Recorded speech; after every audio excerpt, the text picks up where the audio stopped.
I'm live. Howdy, howdy, howdy. Welcome to Cliff Notes Live, episode number 255. Man, we're right here in the middle of November. We got Thanksgiving coming up. Where has this year gone? Welcome to all of y'all. Let me start off the big old SKD 143. I love my wife. I love my kids. I love reality TV. I love all you guys who come out here and hang with me every Monday night. Love you guys who check out on replay as well. I know not everyone has a Monday night free. So for those of you who don't, thank you. Appreciate that as well. Always happy to see y'all out here. Now, if you haven't already done so, please consider subscribing to my channel, turning on notifications, hitting the old thumbs up, because you know I can never get too many thumbs up in life. I was laughing. I pose for a lot of pictures, just here and there and everywhere else. And just about every picture, I'm doing this. I don't remember if I did that before I went to Texas A&M, became an Aggie and all that. I know I did a lot while I was posing for Big Brother stuff. But anyway, thumbs up are always appreciated. How you guys doing? We got some stories. We'll tell a lot of reality TV going on. We'll talk about that. I may have an oil field story or two. We'll talk about the hard hat in here a second. But before we do any of that, let me go out here and see who is here, because I see all kinds of chatter taking place. I'm going to try to get through this as quick as I can. Brian Hostetter is out here. Brian, how are you? Watching the little Cleveland Browns games and thinking about you, my friend. Brian, how are you doing, sir? Marilyn Sutherland as well. Howdy, Marilyn. Lee Strack, Carol Mosier, Gail Wardings. Love seeing all these names out here. Cindelica. Hey, Cindy, how are you doing, my friend? See, Amanda Lowe's out here as well. Let's see. If I miss anyone, I apologize, but I'm trying to go fast through here. And y'all are just having the quite the conversation. Big Jake 88. Hey, Big Jake. Howdy, howdy, howdy. Let's see. Paula Lou, number 4 is out here. Desiree Watts. Stop making that. Desiree Watts. Hey, Desiree. How are you, my friend? Beverly Brandon Y3X. Chris Bozung. And let's see who else. Michelle Moore 664. Still not used to these login names, but that's all right. Kent 427. The doctor is in the house. Dr. Bose, how are you, sir? I hope you're doing fantastic. Let's see. And I'm going quick through here. Kent 427, I think so. Mike Johnson 9850. Tracy Muckenfuss 9697. Mike Johnson 9850. I think so. I'll say it again. And Tim Cox 9748. And Lynn Gideon. And Tommy Braskett 6091. All right. If any of y'all, if I missed you, I apologize. I was trying to read through fast. Hit me up with a comment, opinion. Let me know what's going on in y'all's world. It's been a bit of crazy week on ours. I working away, trying to get everything taken care of. The holidays coming up. Man, we got Thanksgiving next week. I guess next Monday we'll do some kind of Thanksgiving episode. Talk about that. And then next thing you know, Mariah Carey's going to be on the radio. She's already on the radio. We're already to that time. There are already Christmas decorations all over. Just not feeling, when it's still 80 degrees down here in Houston, little tough to feel like a Thanksgiving mood just yet, but we're getting closer, right? All right, let's see what all's going on. Hunter Green. Well, let me look at these. I'll get you to return. Let me see a few of these comments on here. Karen Hummer saying, so glad Landman is back. And Hunter Green saying Landman season 2 is great. All right. Spoiler free zone. I think they've only dropped 1 episode, so there's not a lot that you could do with spoilers, but big fan of Landman, the first season. Just kind of reflects a little bit my life when I first got out of school. Have not watched it yet. I saw it drop. I was just so busy yesterday getting ready for the work week and all. I didn't have a chance to. We'll probably watch it tonight after we shut down. But I'm excited for it. In honor of Landman 2 coming out, it's why I wore my very special hard hat. This is very cool. If you get close, see the rig on here and all kinds of stuff. This is when I was working in the oil field. At one point, I was doing some special work. I was involved with a product called multilaterals, which basically means you drill one hole down to where the oil is, then you drill a bunch of holes. It's like having a Slurpee, and you got about 6 straws shooting out from the bottom, sucking up everything all at once. Environmentally, cost-wise, everything, it's a much better way to get the well, because then you only drill one hole. So it's a lot better for a lot of reasons. Anyway, I was one of the experts on that. and I had to go to Lafayette, Louisiana, and give a presentation in front of the Society of Petroleum Engineers.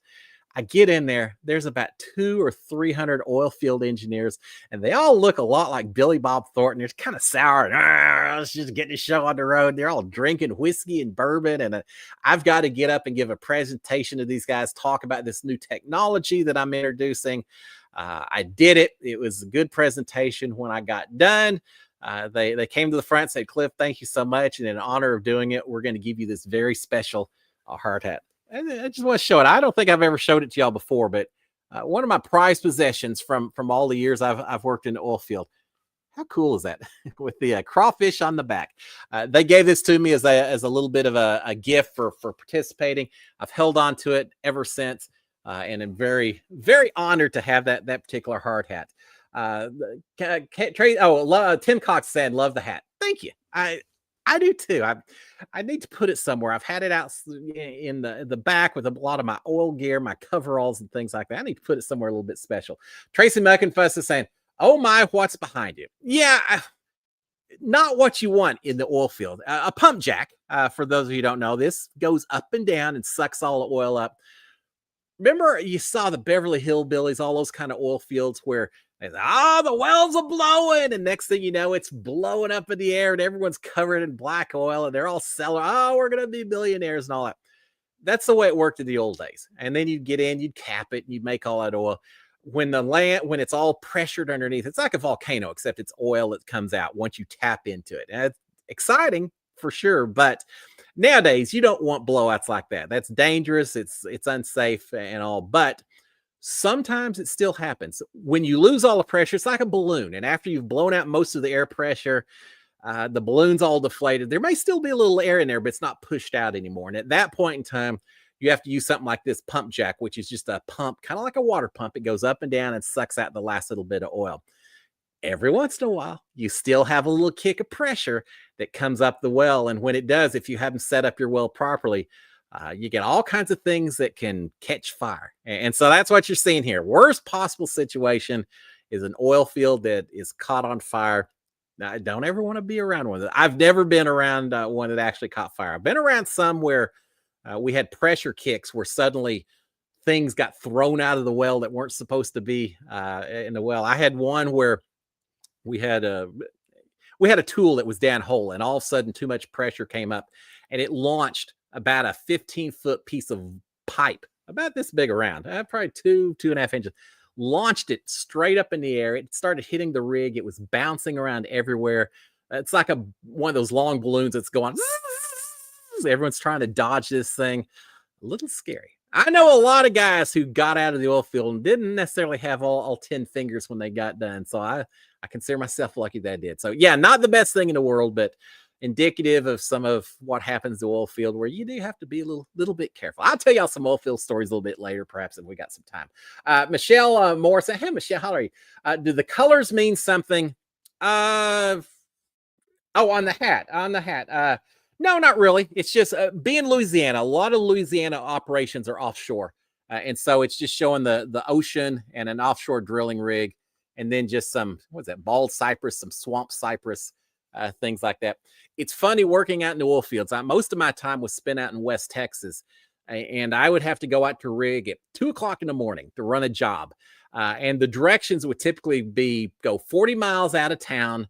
You're going to see a mesquite bush, and we've tied some red ribbon around it. When you see the red ribbon, hang a left, go down till you get to the second dirt road and hang a right. And you should run right into the rig. Well, you would get out there 20 miles away from the rig, and you could see the lights of this drilling rig off in the distance, but you couldn't always see the roads that you were supposed to take. So sometimes it was a little tough. You'd see where you're going, but you couldn't quite figure out how to get there. Over in Louisiana, it's just the opposite. You could be 100 feet away from the rig. You could hear it working, the noises of it and all of that. But because you were in the middle of the swamps and the trees and everything else, you could be right next to it and you still wouldn't notice it. So a little bit different environment to work in when I was working over in Louisiana as opposed to when I was working out in West Texas. So we've got that. Now, as far as colors, there are some colors to hard hats themselves. When you first start working, you typically wear either a yellow hat or was it a green hat? I think that mainly a yellow hat. that you wear. And they just show, they call you a worm. When you first start working the oil field, they say, all right, here's a worm. And they make you wear a special hard hat until you've proven that you know what to do, which basically means that you know how to climb up stairs. There's a special way to do it. That you're not going to blow anyone up, that you know how to handle the equipment, just all the basic things that are going to keep you and everyone else from getting killed. Once you figure it out, then they let you go back to the hard hats themselves, a regular hard hat, which normally in the oil field nowadays is a white hard hat. But in addition to learning about all the things that you have to know to stay safe, there's also a lot of hazing that takes place in the oil field. A lot. Oh, they got me so much when I first started. They got everyone. I remember one time I was on a rig floor, and there's a little piece of tubing that they drop down the hole, and it's like a piston. And when the pressure builds up, it lifts this thing up in the air, and when it gets to a certain point, it lets the air go around it. It's a tool that you run down hole. I didn't know that. I get on the rig, and they say, all right, Cliff, hold this right above the hole until we tell you, that it's okay to take it out. And as I reached down to grab it, one of them just accidentally let go just as I tried to grab it. And so, of course, it fell down the hole. And they start screaming at me, oh, my God, why did you drop that down the hole? Well, you didn't give it to me right. Now, you dropped it down the hole. It's going to cost $1 million to replace this well because we got to pull all the tubing out. And they just had me convinced that I was just going to be blackballed from the oil industry. The other one they did is they said, if you ever hear us say run, don't hesitate to ask why. Just start running because something like this is getting ready to happen. So if you hear run, take off. All right, sure, I can do that. Well, sure enough, we worked a day or so, and then they yelled, run! I took off. I was halfway across the field, and then I finally turned around and realized that they're just laughing their bottoms off. And yeah, so there was a lot of other hazing. One things they did, we had to hold these big sacks of mud, basically mud. You mix it with water, pump it down hole to keep things from blowing up and all. And so they had a contest, say who could hold this big sack of dirt over their head the longest. And so they're all trying, oh, it's so hard. And I said, well, I could do it. Hey, it's not that. It's 50 something pounds. I could hold a bag of dirt. It's harder than you think, Cliff. So, of course, I get there and I hold it up over my head. I'm going to win this bet. Well, then someone gets a box cutter and just pulls it right along the bottom of the bag. So it splits open and suddenly 50 pounds of dirt. And this is nasty dirt. Falls all over my head. So I'm just covered in grime from that point on. So, yeah, a lot of things like that. One more, we may do some more later, but one of the first days I worked in the oil field, I worked all day long. It was so hard. It was tough. I had an apartment lined up. This is out in West Texas. I had an apartment lined up. My mom had come out to help me get everything moved in. So while I was working, she was like signing a lease for me and things like that. So she said, look, if you just get to the center of town once you're through working, I'll drive by, I'll pick you up. This is before cell phones and all that. And so I get through with work. I walked her towards the center of this little town I was in.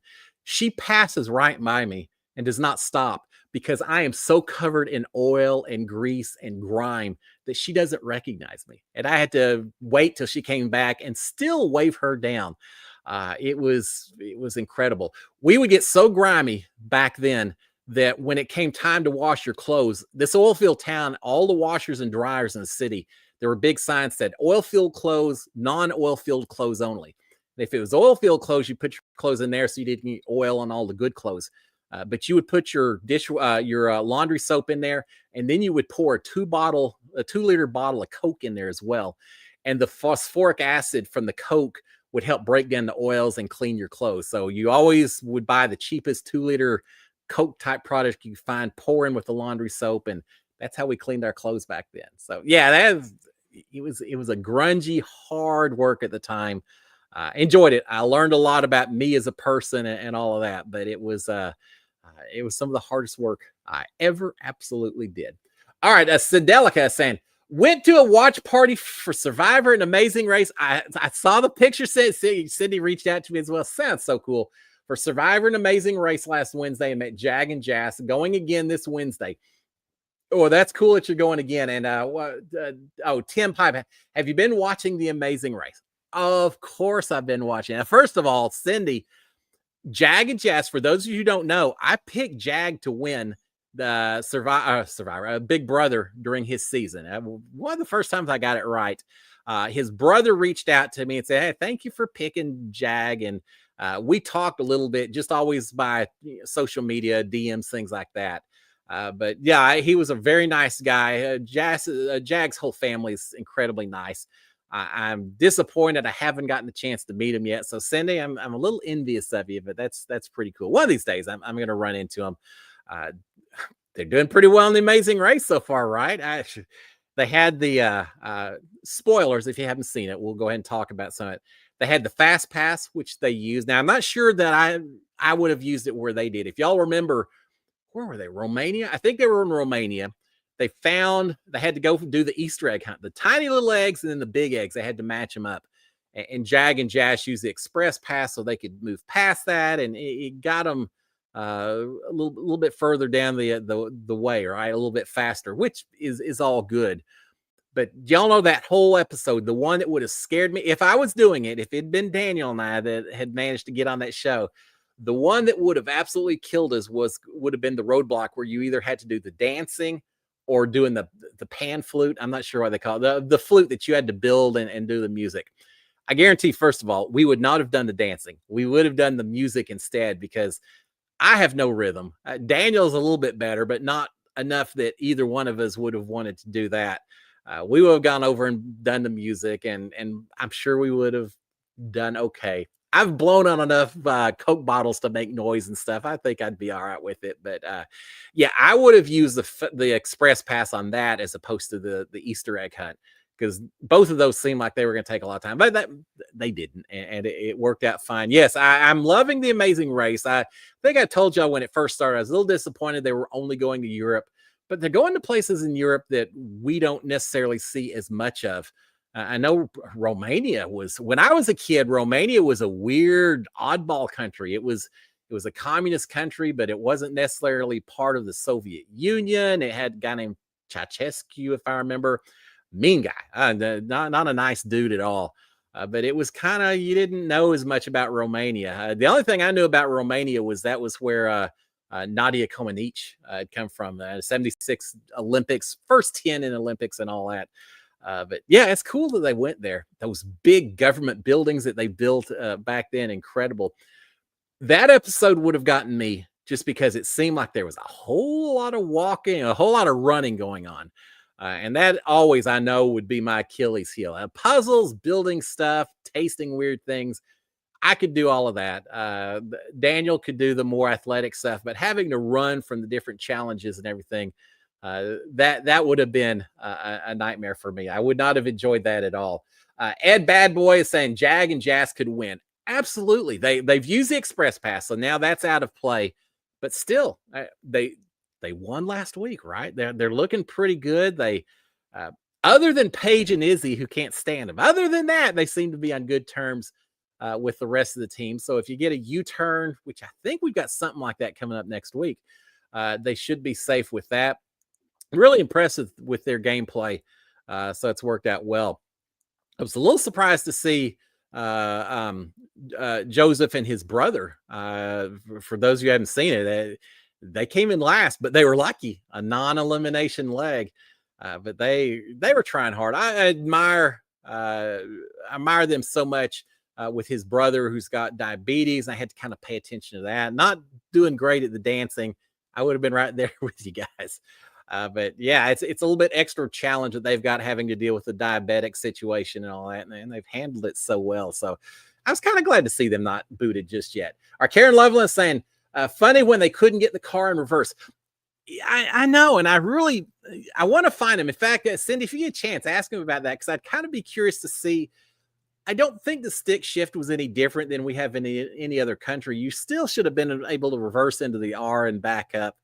Fortunately, they were able to put it in neutral, and that's a tiny little car, and they were able to push it back, and it worked out okay. Do y'all remember a few seasons ago? And it's probably been 3 or 4 seasons now. There was a couple. I want to say they were brother and sister team. They managed to get a car turned, just keep back and forth until they were turned 180 degrees. So there was basically a wall on either side of them within an inch or two, and they were stuck. They couldn't get out of this thing. and just could not figure out how to drive the car. And then we had James and his partner, I can't remember what his name is, that won the Amazing Race a few years ago, could not handle stick shifts at all. I met them a few times. I've given them a hard time. Said, man, I love the way you played the game, except for your ability to drive a stick shift and your ability to eat a whole lot of king cakes, which they had to do. Could have put a few of those down. Speaking of this last episode, remember they had to make sausages. They had to make them just right, and then they had to eat one. I don't get the impression that these amazing racers get a lot of time for food while they're doing the challenges. Daniel would have been giving me a hard time because I probably would have said, "Oh, one, I'm not stopping at one. I'm gonna have about 10 of these things." I would have eaten everything I made. Probably had to start over again. But the sausages look pretty good to me. So yeah, I think Jag and Jas are going to do fantastic. The ones I feel like are in trouble a little bit are I lost my train of thought. What's her face and her father? Why have I lost that? She just won Big Brother last season. Y'all tell me. I obviously need an extra cup of coffee here. But before Chelsea and her dad. All right, sorry. I just have to think a little longer sometimes at some points. I think they're a little bit in trouble. They had a hard time just with the movement and everything else. So yeah, we'll see how they do. But no, I'm enjoying this season. I truly am. All right, Kennedy Franken saying first live as a 21-year-old. Yeah, Kennedy, when it was your birthday, was it Saturday? I saw it posted.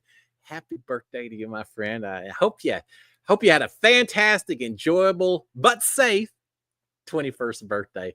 21 is pretty cool. When I turned 21, when I was in college, it was weird because the drinking age was 19, which, some people think it's more of a big deal than others. The big deal for us was once you turn 19, you could go into discos. I hate to that makes me sound like a child of the 70s, but you go into nightclubs and things like that. So it was a big deal to turn 19. And then when you turn 21, it's like, all right, now add on to it. Now I guess I can go to casinos and things like that. But now that everything is at 21, it's kind of a cool birthday celebration. So Kennedy, I hope you had a blast on your special day, and happy birthday to you. And welcome. I hope that I get to be here celebrating you as you celebrate your 31st, your 41st, etc. Our Hunter Green is saying the A&M game stressed me out. Hunter, yeah. I used to have a whole head of hair. Now I got nothing at all because I pulled it all out during that game. For those of you who aren't college football fans, there are a lot of folks talking about the game, but my old Aggies were behind 30-3 at halftime. They came back. They scored 28 unanswered points and won 31-30. My poor wife, she's sitting there watching me just, this is horrible. These guys, it's terrible. And I'm just in a bad mood, not feeling great about anything. And then all of a sudden, there's that little meme about, you saying there's a chance. You saying there's a chance.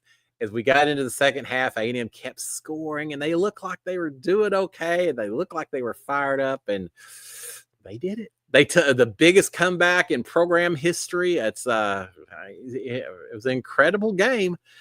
So, yeah, I had a lot of fun celebrating. I feel really sorry for the South Carolina fans. What a horrible, horrible, horrible way to lose a football game. I've been on the other side of a few of those games over the years watching my Aggies play, but yeah, so far so good. They're still doing well. So yeah, it was a good weekend. We did that. We binged watched some shows. I watched some Big Brother Australia. We'll talk about that. All kinds of things going on. All right, let's see what else we've got. Dominic Pugh. Hey, Dominic, how are you, my friend? Says, can't wait to discuss our Big Brother Australia. All right. This week is shaking up the house dynamics. And Mike Johnson saying Big Brother Australia is not as good as U.S. version. What do you think? Mike, I absolutely agree with you. All right, for those of you who aren't aware, I know I talked about it last week. They had some live feeds. We're a week into it. A week to watch one person get evicted from the house. And you're right, Mike. It's not the same as Big Brother US. Their version is more like the very first season of Big Brother here in the United States, where instead of the people in the house voting out whoever they want to go home, instead they vote for who they want to evict, who they want to nominate for eviction. There's no HOH. Everyone goes in. They had 5 votes each, which was kind of weird too.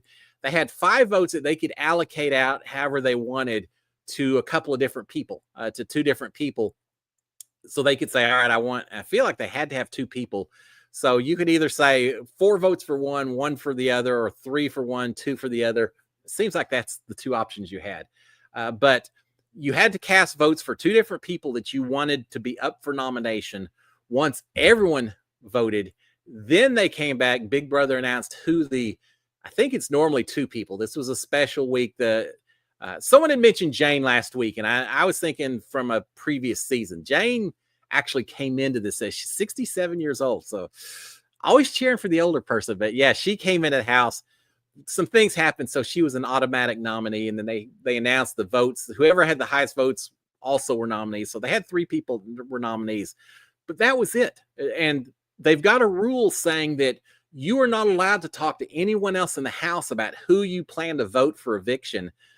You're not allowed to collude with other people or to strategize. It has to be only your own personal decision on who you think should be nominated to leave the house, which just takes away all the strategy that we have in our version of Big Brother.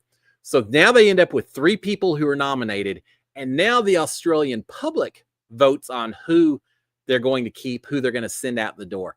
So it becomes a little bit of a popularity contest more than anything else. As opposed to the way we do it, where we then vote someone out because, this person isn't going to help me as well as this person is. They're not in my alliance. Yeah, all of the strategy that comes into play. So, yeah, I was very disappointed. Maybe it changes at some point in the future, but there's no HOH competition. There's no veto competition. There's none of that. So we got to see 6 days worth of nothing, just people sitting around. They did a good job of casting different people that were going to kind of infuriate people. There's one guy, his name Connor, I think. Not Connor. I can't remember who it is. One guy who likes to cook, but he's also very authoritarian in the kitchen. He doesn't like people taking food early or nibbling when he's not ready to serve the food and things like that. So he's rubbed some people the wrong way. We've got a woman in there who there was a whole argument about whether there's such a thing as pretty privilege, and she was saying there's no such thing as privilege just because you're pretty, and people just treat me well just because they like me. Yeah, she's a little confident about how she's perceived by other people. So we had a lot of that kind of arguing going on, but just not anything near what we get in terms of strategy and things like that. Dominique Pugh is saying, can't wait to Big Brother. All right, yeah, this week has been the house time. Sorry, I read that. Yeah. No, the dynamics were interesting because even though they're not allowed to talk about it, you started to get a feel on who seemed to be rubbing the rest of the house guests the wrong way. And they can't say, I'm going to nominate Mike, but they can all say, I'm not really feeling Mike right now. And so you started to see some writing on the wall. They did do one thing that I thought was a lot of fun. 3 people nominated. So one of those 3 was going to go home, and they had the live eviction last night, Sunday night. The 3 people had to go. They didn't call it a last dinner. Eventually they did call it that.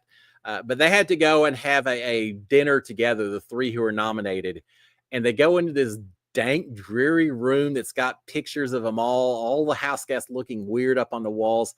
And they had to be dressed up as clowns, sad clowns. They all had makeup on and clown costumes and big clown shoes. And so they had to eat dinner and talk to each other while they're all dressed as clowns and lamenting the fact that one of them's going to go home. They got done. They walk out. The rest of the house guests are all watching them as they're sitting there dressed like clowns, and they're all laughing as I would be as well. And so, yeah, it's interesting. There's still the group dynamics, people talking about everything. Apparently they're only in this house for about 30, 40 days too. It's going to be a very quick season. But they definitely have picked people who tend to rub each other a little bit the wrong way. They had a little bit of a showmance that's developed, which I'm sure they're excited about. But yeah, I've been watching it. It's just a lot of episodes to get to the weekly eviction. And so it's going to be a little bit of a trog trying to get to the end of it, I think, but we'll see. I'm still watching. Dominic, I mean, tell me what you think. House dynamics are been fun. Strategy, yeah, maybe not quite as much. All right. So Karen is saying, want to see you on Dancing with the Stars. No, you don't. Trust me, you don't. What could I do? The robot or something? Yeah, I'm not. Now, get me with Sharon and do a little two-stepping, some ballroom country dancing. All right, we could hold our own there. And if it's something like Dancing with the Stars, I get Sharon out there. We'll do a little jitterbug, do a little spinning, things like that. That would be okay. But there's a lot of things they do, and I just don't know that my rhythm is what you want to see. I'd be the. They always have that one person on Dancing with the Stars who, as soon as they announce who they are, you're like, yeah, they're not gonna last. It was a Chris Kattan or something. There's someone on there, Tom DeLay one time. That would be me. They'd say, all right, well, yeah, we'll get our funny moment for the first week or two, but you're not winning the glitter ball at the end of this thing. Yeah, but it would be fun to do. It'd be very embarrassing, but I'd do it. But yeah, I'm not waiting for that phone call to ring. All right, Ed Bad Boy is saying, we got Big Brother unlocked instead. Yeah, and Tracy Muckenfuss is saying, I get you. Are we not getting reindeer games? And Ed saying we got BB unlocked instead. I hope that BB unlocked isn't why we don't have reindeer games. But to answer your question, Tracy, no, we aren't getting reindeer games. We aren't getting Celebrity Big Brother. We're not getting squat, which you could have done something. I liked reindeer games. I feel like you could have something different every season, completely off the wall, the way you do it. And I don't know what that would have been this year, but it seems like you could have done something again inside the Big Brother house, but a completely different rules format even, and made it happen. I don't know. I have nothing but pure endurance while you're out in there, or have people locked into different rooms and they've got to do how cool would it be if every person was in a different room during the challenges and you couldn't see each other compete, and it was an endurance comp, so you didn't know how long you had to hold your finger on a button or something like that. I don't know.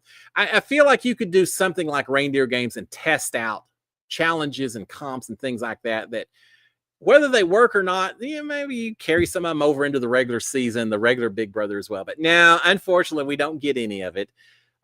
Yeah, we got unlocked, which if you can't say something nice, don't say nothing at all. I watched a little bit of it, but I certainly was not as focused on unlocked as I was what was actually happening inside the house. We'll just leave it at that. Let's see what else. Yeah, I was a little disappointed. I'm not that there isn't a lot of other reality shows, but we'll see. Our Michelle Mills is saying, want to see you in Traders. All right, now Traders would be fun. I would have a blast.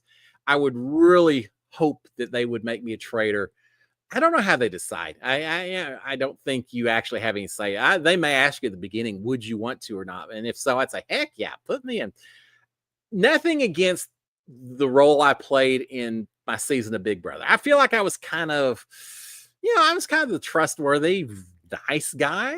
Can I say that? I feel like I was pretty upfront. I don't think I would be considered a villain if they ever did villains versus heroes in Big Brother or something. But yeah, it would be kind of fun to switch this for a black hat and get to do Traders and say, I'm going to murder you. I can't do Alan.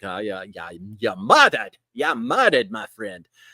Yeah, I could do Traders. That would be fun. I'm excited about the new season coming up. Man, the new season is coming up very quickly. And for those of you, I know a lot of you have already watched it and all. Squid Game. And notice I said game, Angie, not games. She called me out on that, as she should. Squid Game season 2. I have not watched it yet. I know they just had the finale, or they're getting ready to. I'm just behind on some of my reality TV programming. So I'm going to be checking that out. Probably binge watching. Sharon, we're going to be binge watching Squid Game here pretty quick. I love the first one. So I love this TV show. I love the actual game itself. So we need to check that out. And then maybe we'll see what happens after that. That would be a lot of fun. Let's see. Cindy is saying, anyone watching it, welcome to Deary. No, we aren't watching it here because Sharon is not a big fan of the original It at all. A little too scary. I mentioned clowns for Big Brother Australia. That's a whole different level of clown. I read that book, and it was a terrifying book, picturing clowns hanging out in gutters and things like that. I saw some Halloween Instagram posts, people that were going into rain gutters and dressed as clowns with lights on in there and handing out candy. You couldn't get me within 10 feet. I'm a grown adult. You still aren't getting me within 10 feet of any clown in a rain gutter handing out any kind of candy. First of all, not a big fan of those kind of clowns. Second of all, even though I know it's all just someone having fun, I'm not sure I want to be taking candy from anyone that's keeping that candy stored in a rain gutter. That just seems like a sweet tooth that I don't have to worry about. But yeah, no, what do you think about it? I see it. It's on Netflix. I see it pop up. I need to talk to Nicole. I know she's probably been watching it. She and Brian, but there is something about clowns, and I think it's more. It's not the clowns. It's anytime little kids have horrible things happen to them. It just creeps me out. That Pet Cemetery. We could go on and on. Adults, someone out, Freddy Krueger, Jason, all that. All right, yeah, you're a grown adult. You're gonna be, well, you may not be fine, but yeah, you get what you sow, kind of deal. Little kids, I don't like seeing horror movies about things like that. So yeah, it kind of gave me the creeps. I'm a huge Tim Curry fan, and he was the clown on it. He was also Frankenfurter in Rocky Horror. He was also the propaganda officer on The Hunt for Red October. An incredible movie, incredible book.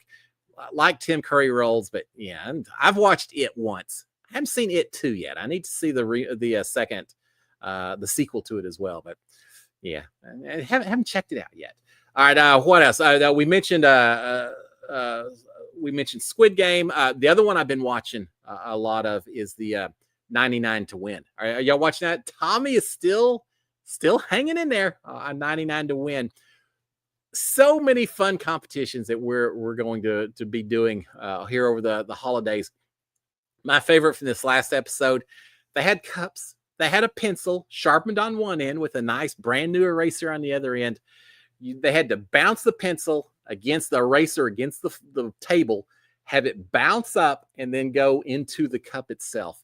And it seems basic. It seems very easy. The last person that could do it was eliminated from the game.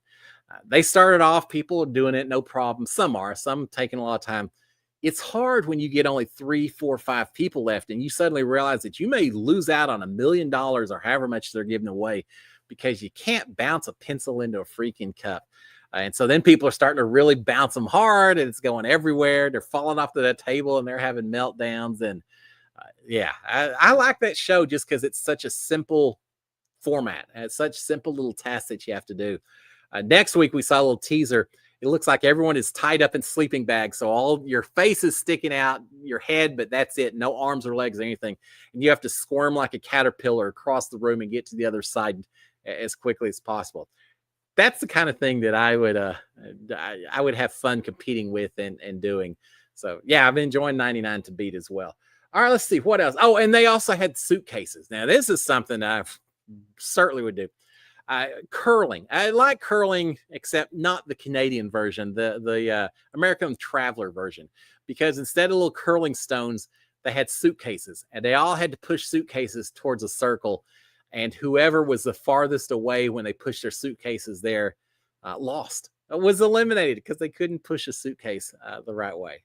Again, they just take the little funny little task and make them do that, and it's been a lot of fun to watch on that. All right, let's see what else we've got on here. Ma, I miss you in the beginning. It says, hello, friends. Had a choir concert. Oh, I'm glad you're out here, Ma. I'm always happy when I see your name out here. And I would love, I knew that you played music. I didn't know about the choir. We need to get you on one of these days and listen to your angelic voice, serenading all of us. Maybe we can talk about doing a theme song or something for Cliff Notes. Cool. You are a person of many talents, Ma. So I'm glad you got to hang out here as we get to the end here. Michelle Moore saying, do you have a black cowboy hat? No, I don't right now. Once upon a time, I did. Right now, I've got straw hats, which all are either white or cream colored. I've got this hat. I've got another one that's a little bit more of a brownish tone. I haven't worn that as much. I need to pull that out. It's actually the band, the hat band around it.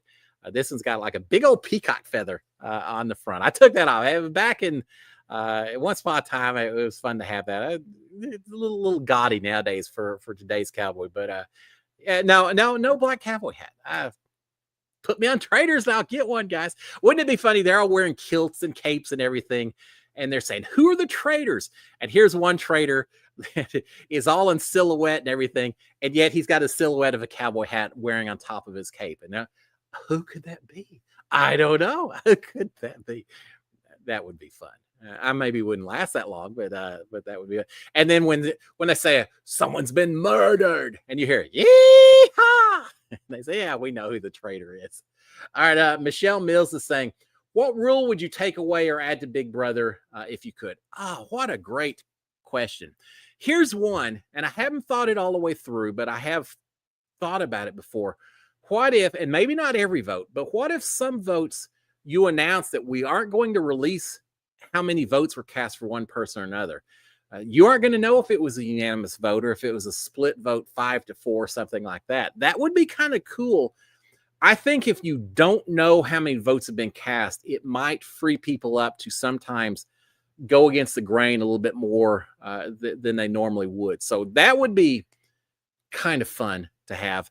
Another rule, and I like that Big Brother Canada does this. I've told y'all I'm very hot and cold on this new format that they've done for the past two seasons, where you have the Blockbuster, BBAI Arena, whatever you want to call it, where you nominate 3 people and everyone has an extra chance to pull themselves off the block. I know it makes it for a more exciting Thursday night and all. I get all of that. I know why they're doing it. I know why they're not going to change. But I also just think it makes people a whole lot less likely to try to make big moves early in the game, because suddenly now that strong alpha guy who's the comp beast, he now has 2 chances to pull himself off the block, the veto comp and the other comp, the BB Blockbuster or whatever. So you can't truly do a back door. He's always got at least 1 chance to come off, and oftentimes 2. So I think it slows down some of the big move gameplay early in the season. So that's kind of one that I'm not as huge a fan as some people are.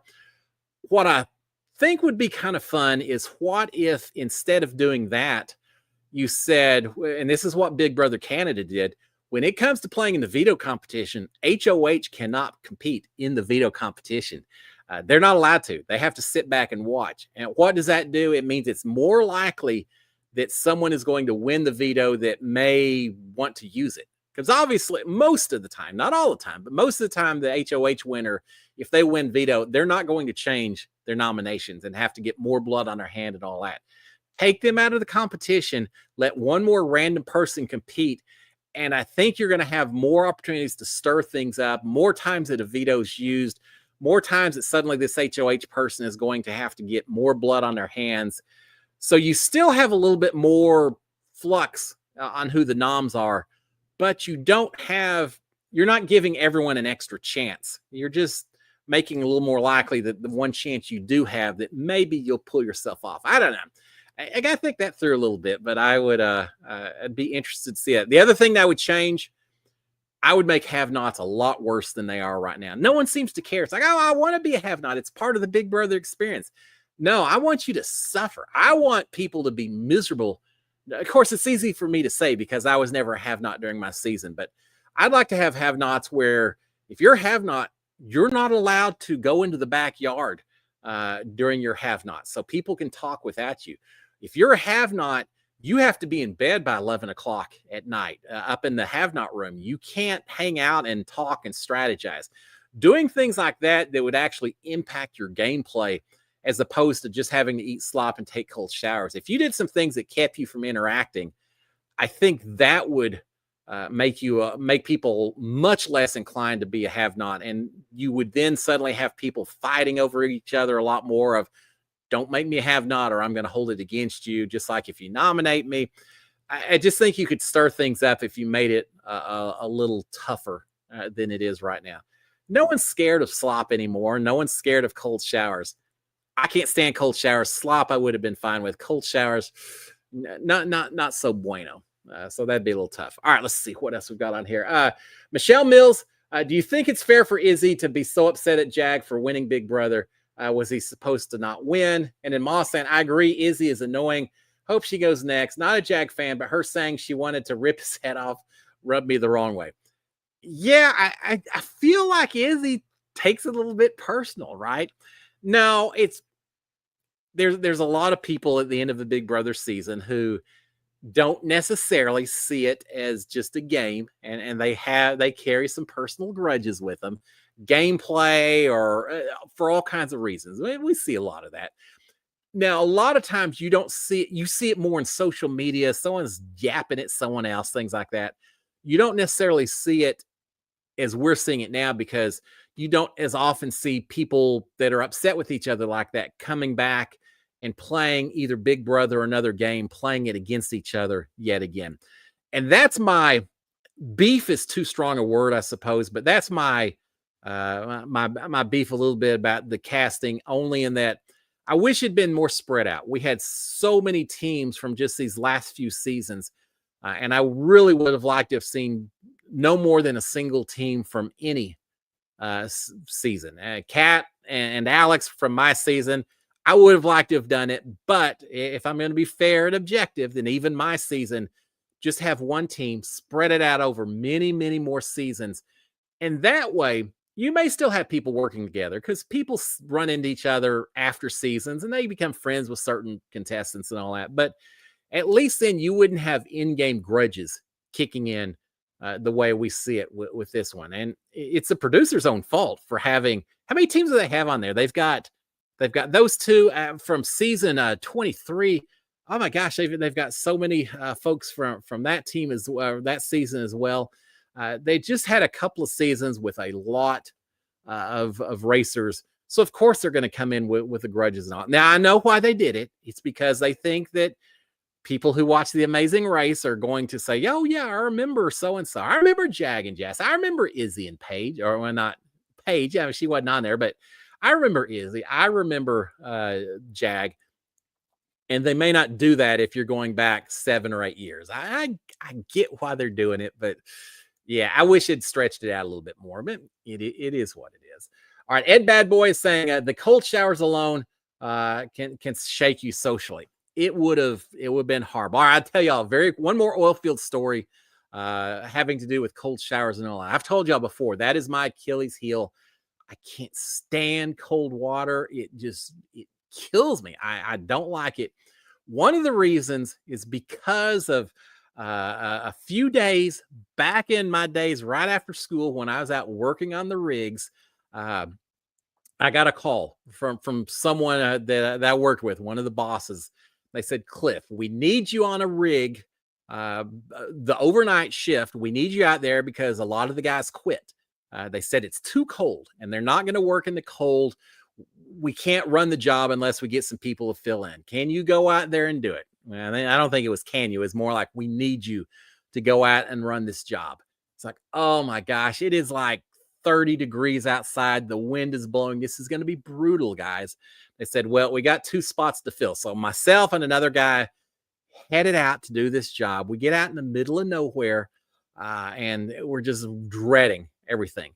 We get there and they say, we've got to pump off the well, which basically means it's got too much pressure on it. We're just going to go over and every 30, 45 minutes, we're going to open the valve, let some pressure bleed off, flow some oil out. And then once it loses its pressure, we'll close it up. We'll wait again. And that's all we're going to do all night long. So, all right, well, that sounds all right. So we went into a little, they call it a doghouse. It's basically like a U-Haul trailer where we have all our equipment.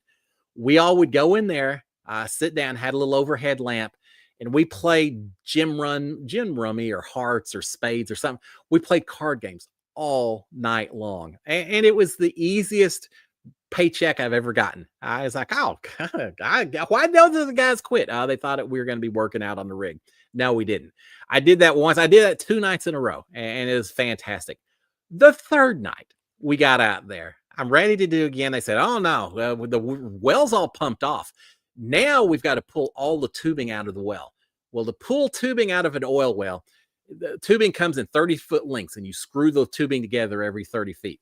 We would pull 30 feet of tubing out. We would unscrew the tubing using a special tool, unscrew it.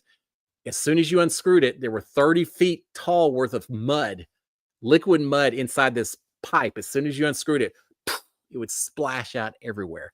And you would do that. And then a minute and a half later, you'd have another connection you'd break. So I spent 10 hours or so breaking pipe, every minute or so getting completely drenched in mud, sticky old wet mud. And this night it was about 20 degrees outside. The wind was blowing. I'm covered in mud. It was brutal. I hated it. It was so bad that the head guy on the rig took buckets, 5-gallon, like you get Home Depot, 5-gallon buckets, filled it up with kerosene from the rig, and lit these on fire on every corner of the rig floor where we were standing.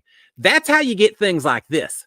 All this mud mixed with gas, everything coming out of the well, and we're running flames on the floor. The most dangerous, stupid thing you could ever possibly do, but we were so cold, we didn't care.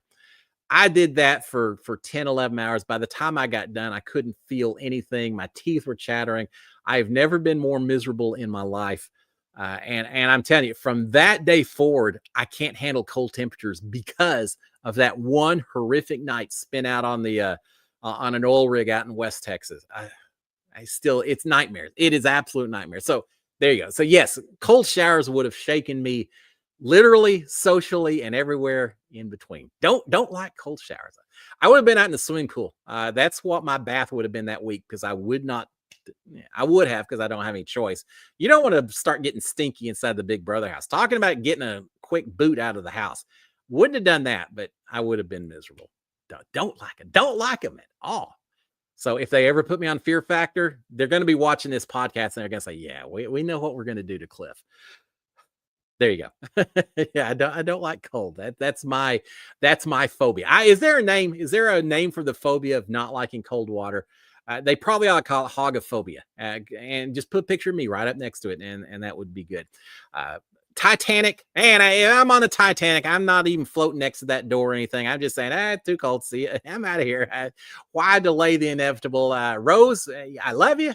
You're fantastic, but sayonara, because it's too cold and my feet are numb, and I'm checking out. Yeah, and that would have been it for my story of that particular movie. All right, what else? We talked about Survivor, didn't we? A little bit. Did we? Did we not even talk about Survivor? Real quick then. Christina won Immunity Idol. Y'all know I'm full-blown Team Christina. I love seeing that. That was great. But we lost MC, and I know Christina was very disappointed about it. They were tight, so now she's gone. So she's upset. Tim Cox. Tim, thank you so much. Says, you don't have to mention it. Been with you like Ma for years. Thank you for what you do. I'm still going to mention it. Thank you for the support, Tim. I appreciate it, sir. Some of y'all, we got family out here. It's so cool. Y'all are absolutely family. And Tim, I appreciate the support. Not just with a super stamp or what they call it, just in general. Thank you. Thank Ma, Cindy, Brian, and all the rest of you out there as well. I so appreciate it. All right, let's see. So we had Christina win that. MC went home. She kind of, a little rough for her. She probably was not in a bad position until she spilled the beans on the way they were going to flip some votes. Who was she was trying to save? Was it Joanne? I can't remember if that's who she was, or Alex. I just can't remember now who she was trying to save, but kind of backfired on her because she mentioned some things that she probably shouldn't have said to other people. And you got to be careful. I'll say this as well. I am not a big fan. The tribe merged together, which I was ready for it. I'm not a big fan of the fact that as soon as the tribe merges together, one of the first competitions you have afterwards, they're split right back up into 2 random groups of 5. And half those people don't even go to tribal council. They're completely immune from it. I want everyone at this point. Maybe it's my Big Brother background. I want everyone as a potential evictee when it comes down to it. I hate the fact that as soon as they merged, suddenly you had half the tribe protected. You had some people protected that probably shouldn't have been. You had people that were suddenly at risk who probably shouldn't have been or wouldn't have been normally. So yeah, not my favorite twist of the season so far, but and unfortunately MC, I think, paid the price. I think if you'd had the whole group there, she probably would have been okay. I will say this, Savannah and Rizzo seemed like they were in a little bit of trouble. He was on the bottom. He survived. He did not play his idol, so he is still safe. I some of you probably know, because I know there's spoilers out there, which I'm very much avoiding. I can see Rizzo potentially going into season 50. The only reason that may not be the case, though, is because I can't remember his name now. The guy who got bit by the snake. I would think that he would come back on season 50. Maybe not. And I'm not sure they bring two males back. I would think it'd be a male and a female from this season. So I don't know. As much as I want him to get his chance to do it, Rizzo's kind of making his mark on the game right now. But again, I'm Team Christina, so I'd be okay with it coming in to Rizzo and Christina at the end and see who does it. I'm not sure that's the case. I was comfortable with. I don't know. We'll see. I go hot and cold on Christine on her chances. Sometimes she does what it takes. She won the immunity idol. Everyone seems to love her out there in terms of just strategy plays and her social game. Some of the competitions, I worry about her a little bit, but I'm all in on her. And I know there's been people kind of not real happy with this season, saying it's a little too predictable and all that. I've kind of enjoyed it. I've liked the cast. I've liked the way it works. Not so much this twist, but other than that, I'm not as hard on it as other people are. I think there's still plenty of room for strategy and all that. Crossing over from the wrong show, but I guess Survivor, even if you're out there on the island, you still have to expect the unexpected, right? And one of those could be that half the people aren't immune, and suddenly you're a lot more vulnerable than you thought you were. All right, real quick, 801. We need to shut this down. We'll go ahead and shut that down. I'll do this real quick. Ed said, "How often would you eat communal meals in the house? Every dinner, once a week?" It kind of was hot and cold. Tuesdays, Taco Tuesdays, we always tried to do. So at least one meal that was a very formal, we're all going to eat together. Lunches and breakfast, not at all. Everyone was on their own. Dinner, a lot of times, because you'd have some big protein. And so usually it's someone say, "Hey, do y'all want to cook all these steaks? Or we got all this fish in here. Do y'all want to cook up some fish?" And we would try to come together, or even just, "Hey, we got some DiGiorno pizzas. Let's burn through some of these." So not dinner time, a lot more we would do it. Not everyone would do it, but usually you'd have a fairly big group eating together. But Taco Tuesdays were always our one get together where everyone, if you didn't eat with everyone else, people would look at you side-eyed and all that. But but there's no rule on it at all. All right, guys, with that, we're going to go ahead and shut it down. I hope y'all have a wonderful week. Next week's Thanksgiving, so we're just about on it. Y'all have a great week. I'll talk to y'all again next Monday. Until then, stay warm, stay cool. Depends on what part of the country you're in. Stay safe, certainly. Y'all have a great one. If you haven't already done so, please consider subscribing to my channel, turning on notifications, hitting the old thumbs up, and I'll finish it up with a big old SKD 143. Love my wife, love my kids, love you guys. Love getting to be able to come out here and do this every Monday. It's always a lot of fun. Y'all have a good one, guys. I will talk to y'all next Monday. Between now and then, any questions, anything y'all want to talk about next week, send me some DMs. Let me know. In fact, if you got any special Thanksgiving traditions that y'all do, shoot them my way. We may cover some of those next week. Guys, y'all have a good one, and I will talk to y'all next Monday. Cheers, my friends.